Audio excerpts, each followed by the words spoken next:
Hi friends, எல்லாருக்கும் வணக்கம். எல்லோரும் எப்படி இருக்கீங்க? நல்லா இருக்கீங்களா? Welcome to Shakthi Saravana YouTube channel. இன்றைக்கி தை 1 மகா சங்கராந்தி நல்வாழ்த்துக்கள். உங்கள் வாழ்க்கையில் நீங்கள் எல்லா வளமும் நலமும் பெற்று சந்தோஷமாக இருக்கணும் அப்படின்னு சொல்லி கடவுள்கிட்ட வேண்டிக்கிறேங்க.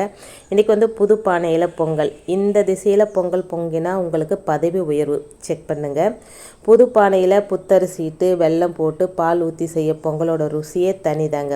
தைப்பொங்கல் நாளில் பொங்கல் வைக்க நல்ல நேரம் பார்க்குறது வழக்கம். அதே போல் பொங்கல் பானையிலேருந்து பால் பொங்கி வழியும் திசையும் நமக்கு நன்மை தீமைகளை ஏற்படுத்தும் அப்படின்னு சொல்லப்படுதுங்க. சூரியன் தனுசு ராசியிலிருந்து மகர ராசியில் பயணம் தொடங்கும் நாள் தான் தை திருநாளாக கொண்டாடப்படுது.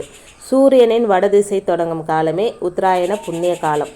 மகர ராசியில் சூரியன் சஞ்சரிக்கும் நாளினை மகர சங்கராந்தி அப்படின்னு அழைக்கிறாங்க. தை முதல் நாள் அறுவடை முடிந்து புது நெல் வந்திருக்கும். அதை குத்தி அதில் தான் பொங்கலிட வேண்டும் அப்படின்றது விவசாய பெருமக்களின் நம்பிக்கை.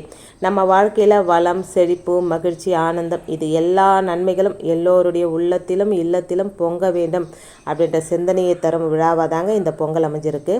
மார்கழி மாத குளிர் கொஞ்சம் கொஞ்சமாக குறைய தை மாதம் தன்னுடன் வசந்தத்தை கொண்டு வந்து எல்லோரையும் மலர வைக்கின்றது அப்படின்றதுனால தான் தை பிறந்தால் வழி பிறக்கும் அப்படின்ற பழமொழியே உண்டானதுங்க.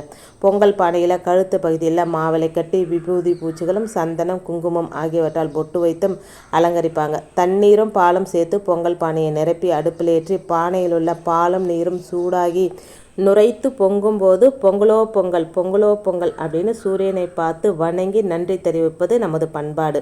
பானையிலிருந்து பொங்கி தள்ளும் அந்த நுரைத்த பால் எந்த திசையில் வழிகிறது அப்படின்னு பார்த்து வணங்குவாங்க. கிழக்கு வடக்கு நோக்கி பொங்கிய பால் வழிந்தால் நம் வீட்டில் நல்லது நடைபெறும் அப்படின்றது நம்பிக்கை.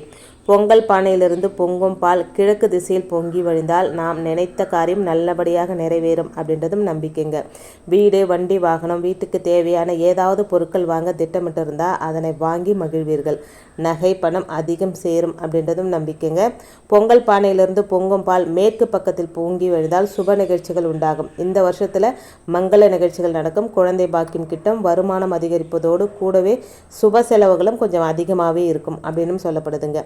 வடக்கு திசையில் பொங்கி வழிஞ்சால் நம்முடைய வீட்டில் பணவரவு அதிகரிக்கும். வேலை செய்கிற இடத்துல பதவி உயர்வு கிடைக்கும்.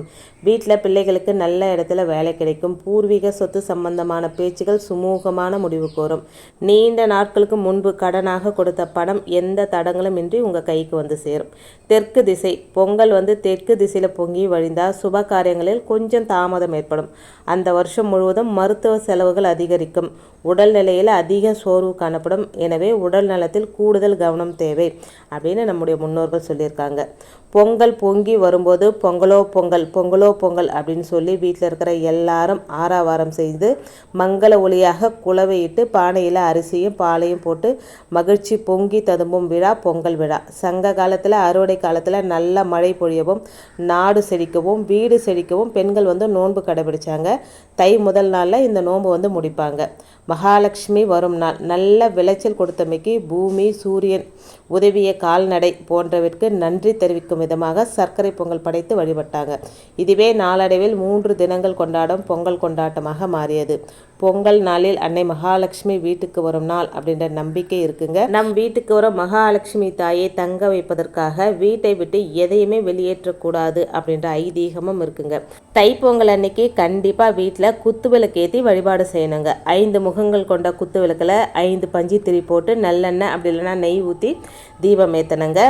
இந்த குத்து விளக்கு ஏற்றி வழிபாடு செய்கிறத காலையில் பொங்கல் வழிபாடு செய்யும் போதும் செய்யுங்க. அதை தவிர தை 1ஆம் தேதி திங்கட்கிழமை மாலை 6 மணிக்கு மேலே வீட்டோட செல்வ செழிப்புக்காக ஒரு சிறப்பான பூஜை செய்யணுங்க.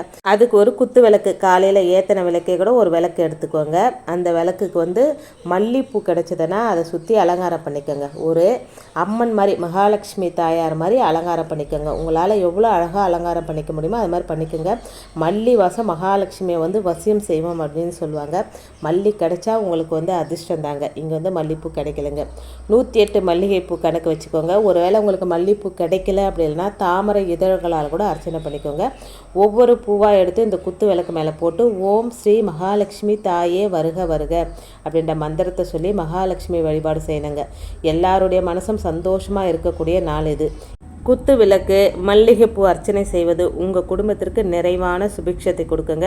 அர்ச்சனை செஞ்சு முடிஞ்ச பிறகு இந்த மல்லிகைப்பூவையோ இல்லை எதனால் நீங்கள் அர்ச்சனை பண்ணீங்களோ அதை குப்பையில் போடாதீங்க, கவனம் வச்சுக்கோங்க. இந்த பூ வீட்லேயே ஒரு இடத்துல நிழல் பாங்கான இடத்துல காய வச்சுருங்க.